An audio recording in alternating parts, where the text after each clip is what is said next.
Բարի երեկո, եթերում օրդրատվական հիմնական թողարկումն է, այսօր ծրագրում։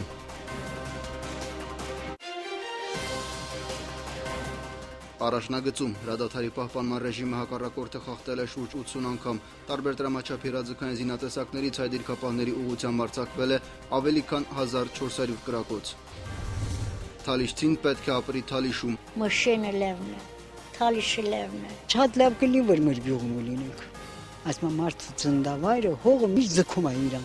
Հողը ամեն ինչից քաղցր է։ Հանրապետության նախագահը հանդիպել է Ալաշանում հաստատված թալիշցիների հետ։ Ալաշանում հաստատվել ցանկացող ընտանիքների բնակության պայմաններն ապահովելու համար բնակավայրում կառուցվելու է 20 տնակ։ Տարածքներ, կարգավիճակ, հաղթողների ու պարտվողների բացակայություն։ Օրլիքը խոսել է պաշտոնական Ստեփանակերտն արձագանքել, հակամարտության կարգավորումը տարածքային վեճ չէ։ Արցախը շարունակում է մնալ հեղինակավոր պարբերականների գլխավոր էջերում, հերթական հոդվածը ռազմաճակատում վերտառությամբ հրապարակել է Լարազոնի իսպանական թերթը։ Զանգվածային ցույցեր Կատալոնիայի ազգային օրը 800 000 մարդ ևս մեկ անգամ պահանջել է, որ Կատալոնիան անջատվի Իսպանիայից ու անկախանա։ Եվ այսպես սեպտեմբերի 11-ի լույս 12-ի գիշերը Ղարաբաղ-ադրբեջանական հակամարտ զորքերի շփման գծում հակառակորդի կողմից հրադադարի պահպանման ռեժիմը խախտվել է շուրջ 80 անգամ, որի ընթացքում տարբեր տրամաչափի հրաձգային զինատեսակներից հայ դիրքապահների ուղղությամբ արձակվել է ավելի քան 1400 կրակոց։ Պաշտպանության բանակի առաջապահ զորամասերը շարունակում են վստահորեն իրականացնել մարտական դիրքերի պահպանություն, միայն խիստ անհրաժեշտության դեպքում դիմելով նաև պատասխան գործողությունների։ Ադրբեջանական ագրեսիայի պատճառով Թալիշ գյուղի բնակիչները շարունակում են ապրել ժամանակավոր կացարաններում, այնուամենայնիվ սեպտեմբերի 1-ից թալիշչի երեխաները դպրոց են հաճախում Ալաշանում։ Համայնքի ղեկավարի խոսքով մանկավարժների մի մասին դեռ սպասում են, նրանց ու Ալաշանում հաստատվել ցանկացող մյուս ընտանիքների բնակության պայմաններն ապահովելու համար երկրի ղեկավարի հանձնարարականով Ալաշանում կառուցվելու է ևս 20 տնակ։ Աշխատանքների ընթացքին Բակո Սահակյանը ծանոթացել է անձամբ ու հանդիպել Թալիշի բնակիչների հետ։ Հանրապետության նախագահին ուղեկցում էին հայ առաքելական եկեղեցու Արցախի թեմի առաջնորդ Պարքև arczepiskopos Մարտիրոսյանը, ազգային ժողովի նախագահ Աշոտ Ղուլյանը, պաշտոնատար Այլանդզինգ։ Ալաշան բնակավայրն է։ Մի քանի ամիս է այստեղ բոլորը խոսում են Թալիշի բարբառով։ Ժամանակավոր կացարաններում շարունակում են ապրել տեղահանված թալիշեցիները։ Ասում են ժամանակի հետ կենցաղային պայմանները բարելավում են։ Մեկ խանութի փոխարեն հիմա երկուսն է գործում, բայց առավել կարևոր էր, որ գործի դպրոցը։ Այդպես էլ եղավ։ Սեպտեմբերի 1-ից թալիշեցի երեխաներն ուսում են ստանում Ալաշանում, հարմարեցված կրթօջախում։ Այսօր ունենք ուսուցիչներ, որ գտնում են Հայաստանի Հանրապետությունում, ուղղակի չենք կարողանում հետ կանչել նրանց բնակարանային պայմաններ չլինելու պատճառով։ Չի դասավանդում կենսաբանություն, ռուսաց լեզու, ֆիզիկա, օտար լեզու առարկաները։ Չնայած մի քանի օրվա ընթացքում նաև կհրավիրենք օտար լեզվի ուսուցչին։ Թալիշի 125 ընտանիքից Ալաշանում է հաստատվել 28-ը, ոմանց համար սակայն նոր հասցեն նոր աշխատատեղ չապահովեց։ Այստեղ գյուղատնտեսական նշանակության հողատարածքներ չկան։ Ժամանակավոր կացարաններում ապրող թալիշեցիները շարունակում են մնալ պետության հոգացության ներքո։ Հարցն աշխատանքի եւ սոցիալական հարցերի նախարարության ուշադրության կենտրոնում է։ Տրամադրվող օգնությունն էլ բարենի եւ նյութական աջակցության տեսքով է։ Երևի մի ամիսա որ ես եկել եմ այստեղ, բայց լավ են, ժողովուրդը լավ են ապրում, ված չեն ապրում։ Հարմարվել են, ամեն ինչով ապահով են։ Ամեն ուտելիքը ամեն ինչ էլ տալիս են, փողը տալիս են, այլերը մշուկավ տալիս են, բավարար են, լավ են, տղրնն է լավ են, ինչ ալել։ Երկրի ղեկավարի աշխատանքային կիրակին Ալաշանում էր, այստեղ կառուցվելու է ևս 20 տնակ։ Ըստ համայնքի ղեկավար Վիլեն Պետրոսյանի մանկավարժների մի մասին դեռ սպասում են։ Նրանց հետ Ալաշան են տեղափոխվելու տարբեր բնակավայրերում հաստատված թալիշեցիները։ Բակո Սահակյանը լսել է պատկան մարմինների պատասխանատուների կարծիքներն ու հանձնարարել սկսել շինաշխատանքները։ Այսօր Ալաշանում բավարարված է բնակվողների նվազագույն պայմանները, սակայն այսօր ընտանիքներ ունենք, ովքեր հանգրվանել են Հայաստանի Հանրապետությունում եւ բնակվում են համատական առումով ավելի դժվարին ծանր պայմաններում։ Մենք հիմնականում կհրավիրենք այդ 20 ընտանիքներին Հայաստանի Հանրապետությունից, իհարկե նաեւ որոշակի թվով Ղարաբաղի Հանրապետությունում բնակվողներից ևս։ Պետական աջակցության կողքին տեղահանված թալիշեցիներին օգնության ձեռք են մեկնում նաև բարեգործները։ Ֆրանսահայերի կանանց փոխադարձ օգնության միության ծրագրից այստեղ օգտվելու է 12 ընտանիք։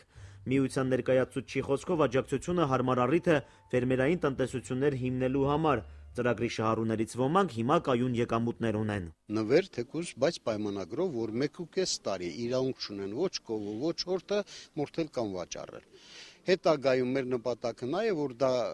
պայմանագրի ժամկետ անցնելուց հետո սննդի աղբյուր է ծառայելու իրենց համար, բայց շատացնելուց հետո նաև եկամուտի աղբյուր է լինելու։ Եթե 2-3 կով կթեն, արդեն կաթի մի մասը կարող են պաների ձևով կամ այլ ձևերով կաթի ձևով թեկուզ վաճառել, հետո հորթերը, ցուլիկներ վաճառել եւ այլն։ Ժամանակավոր թե հիմնական կացարանում անելիքները հիմնականում նույնն են։ Էլմիրա Սահակյանը ժամանակն օգտագործում ու պատրաստվում է ձմռանը։ Անկախ ամեն ինչից այս մարդիկ կապված են իրենց գյուղին, վստահ են սա ժամանակավոր է եւ նրանք կրկին թալիշեցի են լինելու Թալիշում։ Դժվար է ցավը տանեն,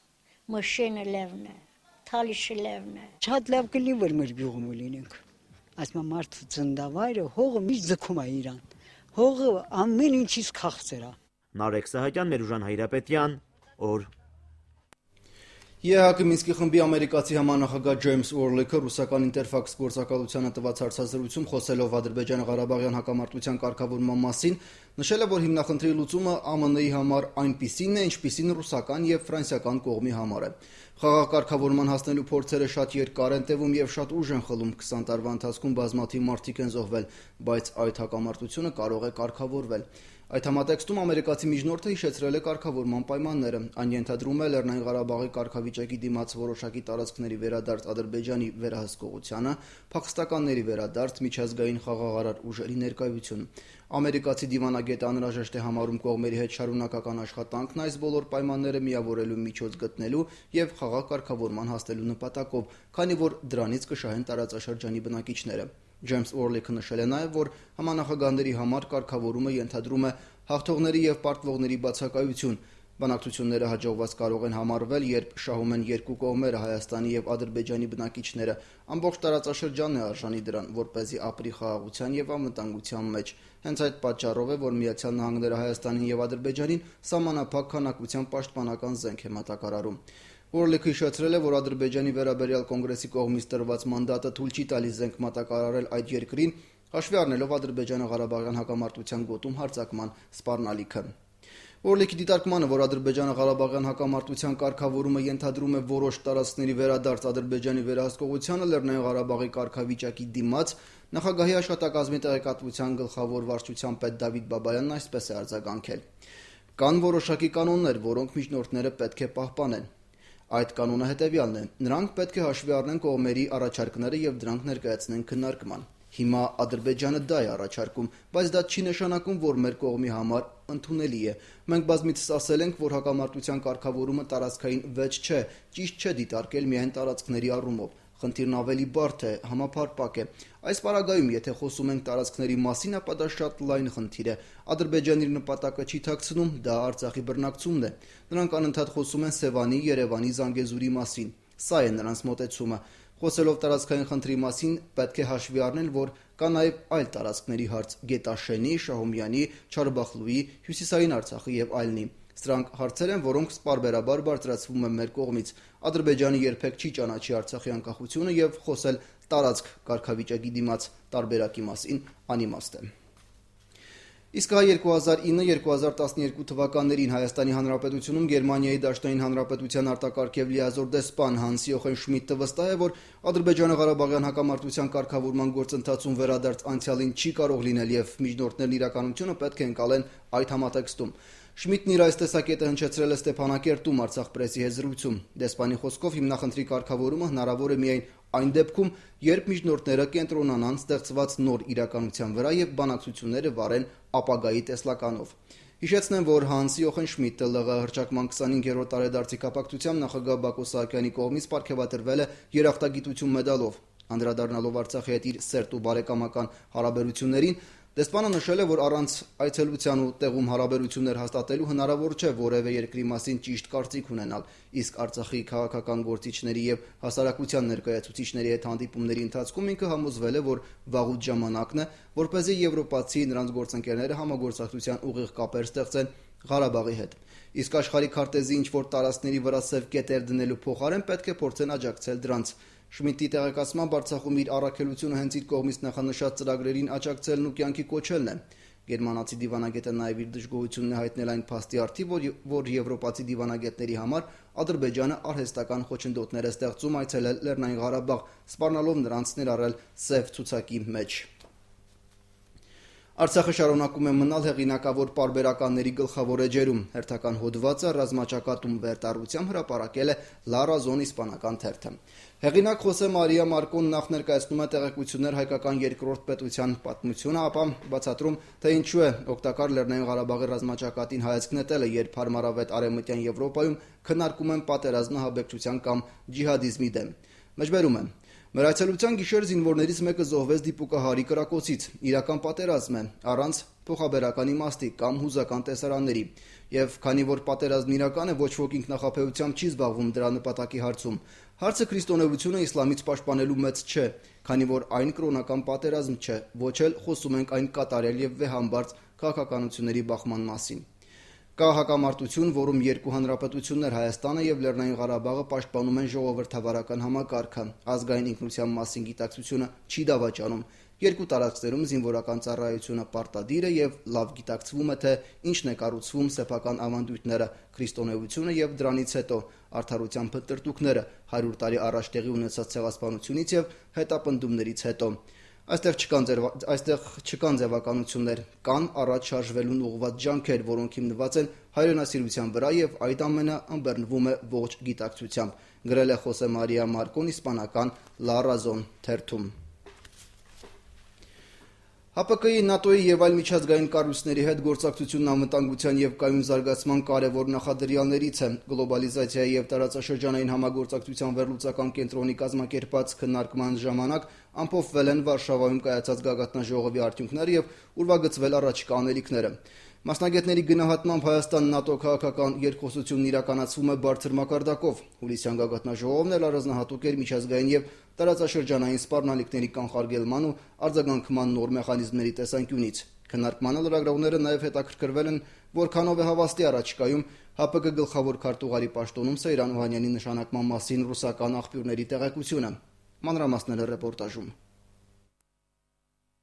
ՀԱՊԿ նոր գլխավոր քարտուղարի պաշտոնական առաջադրում չի եղել, թեկնածուի անուն հայտնի չէ, բայց հստակ է, որ Նիկոլայ Բորդյուժային կփոխարինի Հայաստանի ներկայացուցիչը։ Հայաստանի Հանրապետության ազգային ժողովի պաշտպանության, ազգային անվտանգության եւ ներքին գործերի մշտական հանձնաժողովի նախագահ Կորյուն Նահապետյանը ռուսական Ինտերֆաքսի տեղեկությունն է մեկնաբանում, հղում անելով Ռուսաստանի Դաշնության կառավարության աղբյուրներին, գործակալությունը նախորդին տեղեկացրել էր, որ ՀԱՊԿ գլխավոր քարտուղարի պաշտոնը Հայաստանի պաշտպանության նախարար Սեյրան Օհանյանը կզբաղեցնի։ Հերթականության կարգով, ռոտացիոն սկզբունքով այս փուլում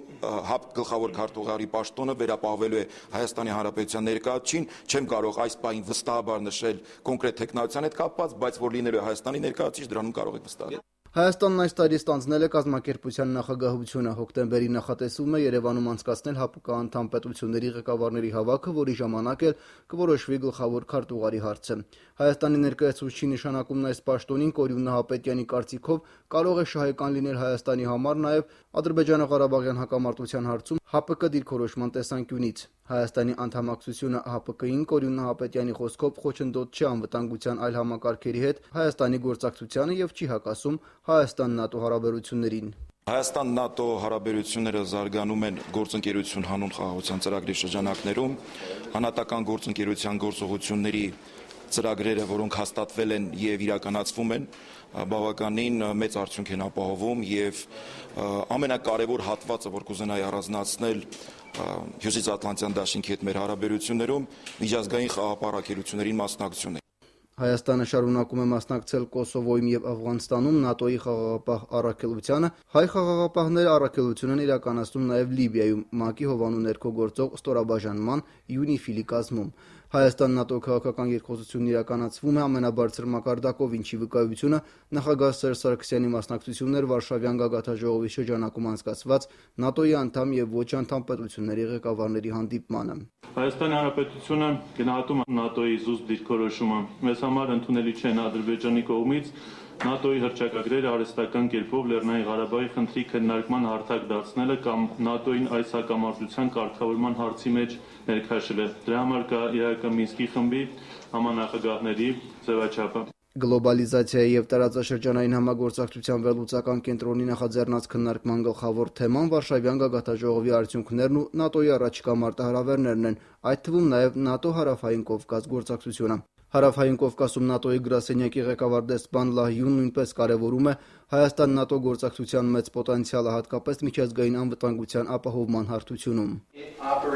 Հայաստանն ունի օպերացիոն կարողությունների գաղափար, ռազմական միավոր, որը վերապատրաստվում է ՆԱՏՕ-ի գաղափարներով, որպեսզի կարողանա մասնակցել միջազգային օպերացիաներին։ Քննարկման ներկա Վրաստանի նախկին արտգործնախարար Մայա Փանջիկիձեն հուսով է, որ առաջիկայում իր երկրին կհաջողվի անդամակցել ՆԱՏՕ-ին։ Երկու հարևան պետությունների Հայաստանի եւ Վրաստանի ինտեգրացիոն վեկտորների տարբերությունը Փանջիկիձեի համոզմամբ չի կարող որևէ ազդեցություն ունենալ Հայաստան-Վրաստան երկկողմ հարաբերությունների վրա։ Քաղաքական հարթությունում մենք որևէ խնդիր չունենք, բայց Հայաստանի հետ տնտեսական հարաբերությունները ցավոք այնքան էլ զարգացած չեն։ Ես այստեղ մեծ պոտենցիալ եմ տեսնում։ Մեր հարաբերությունները շատ խորն են եւ այն, թե մեր երկրները որ ռազմաքաղաքական բլոկին են անդամակցում, չի կարող ազդել այդ հարաբերությունների վրա։ Մենք հարևաններ ենք, մենք այլընտրանք չունենք։ Մենք պետք է լավ հարաբերություններ ունենանք։